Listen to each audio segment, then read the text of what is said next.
Hi, everyone. I'm Brian Ewell, the Master Superintendent of Uplands Golf Club. This morning, I'd like to talk to you about course improvement plans versus master plans. We're standing here on the 8th hole, and last year we had a large pot bunker here that had a large buildup of sand. With over 35 years of play, this pot bunker needed to be removed. With our course improvement plan developed by Jeff Mingay, our golf course architect, we saw the removal of this bunker here, and we've also expanded the shortcut area over here to the right. So now when you hit a ball and if you miss it to the right, it's actually going to feed your ball all the way down to the bottom, leaving a challenging shot to either putt up to the green or chip up to the green from this area. Now, part of the feedback from our recent membership survey, they talked about doing this kind of work made things a little bit easy. Well, the course improvement plan originally wanted to take care of bunkers like this, 35 years old on golf course. So when you see the plan to remove some of these 35-year-old features. The course improvement plan shows one piece of the puzzle. That's adding a new bunker here. Creates a challenging shot for a front left pin placement.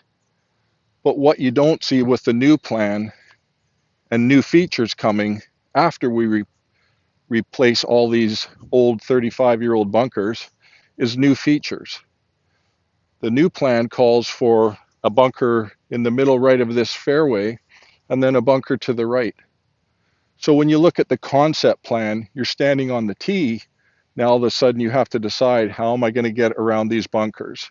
Yes, there is an avenue to play around the bunkers or hit over the bunkers. So it creates a lot of character. So a course improvement plan is different than a master plan. We implement this at the end of the golfing season. We repair existing features that are long past their life expectancy. For example, a bunker can be 10 to 15 years life expectancy depending on the amount of play. So our plan is trying to get rid of these 35-year-old bunkers and even older. Fix those first, and then you're going to see some of the new challenges. I commend the board of directors for implementing the plan this way, doing it at the end of the season, not impacting play, as well as maintaining fiscal responsibility. Some master plans require millions of dollars of funding, either taking out bank loans or big assessments. This way, we're able to do this slowly and carefully. So enjoy the commentary from Jeff Mingay, our golf course architect, as he discusses the upcoming work on the 5th hole and the 10th hole starting October 3rd. Happy golfing, everyone.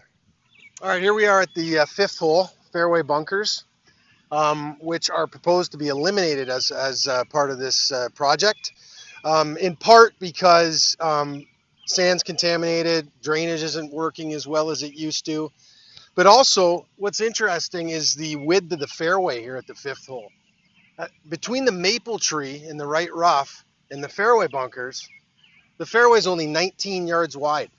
And just for context, the United States Golf Association, while setting up for the U.S. Open, has traditionally used 28 to 32 yards wide for the fairways at the U.S. Open, which is, we all know, is considered the strictest driving test in golf. So along with eliminating these bunkers, we're going to add some width to the fairway. Now, what will these bunkers become?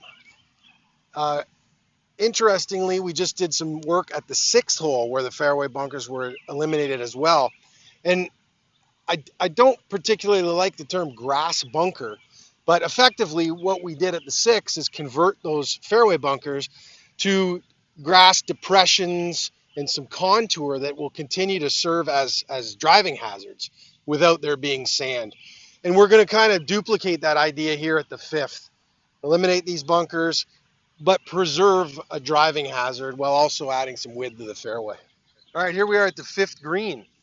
Again, just for context, most private club courses renovate their bunkers every 15 or 20 years.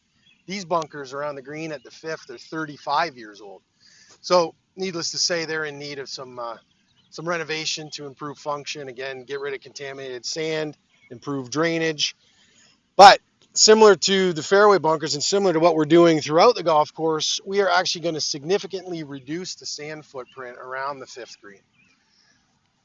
The bunkers behind the green will be eliminated along with the bunker front left.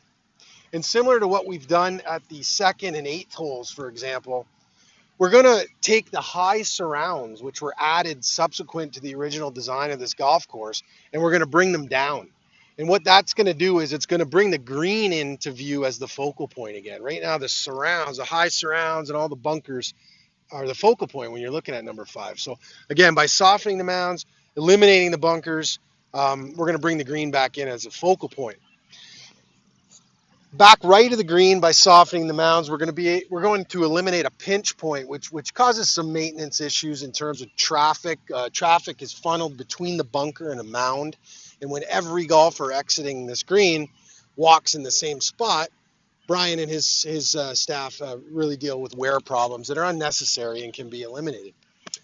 And lastly, here at the 5th, we're going to plug a little bunker into the mound here on the front right corner of the green, which I have learned was there was a bunker originally there. So that's effectively a restoration of part of the original design of Uplands. Here at the 10th hole, the idea is to add some visual and playing interest off the tee. So what we're proposing to do is to install a new fairway bunker on the left side, about 260 yards off the tee, or 100, or the back tee, I should say, or 100 yards into the green, again in the left rough. The right fairway bunker will be made a little bit smaller, and by that I mean we're gonna eliminate the front piece of it, so that the new, or with the new fairway bunker, the fairway bunkers are offset. Bunker will be short left and long right. All right, here we are at the 10th green, where we are proposing to keep the right green side bunker and simply renovate it in similar style to the bunkers that we've worked on already.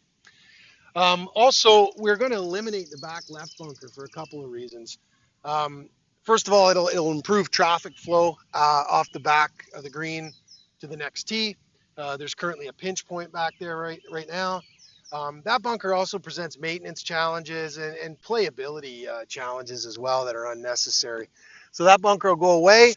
And then on the front left corner of the green here, we'll expand the short grass a little bit, similar to what we've done on 2 and what you'll see in the future on number 8 on the right-hand side of the 8th green. This green too also presents a couple opportunities to expand the putting surface, most notably in the back right corner, so that we'll be able to tuck a pin back there behind the right green side bunker. Again, similar to what you see at number 2 now, where we've also expanded the putting green out to the right side beyond the bunker.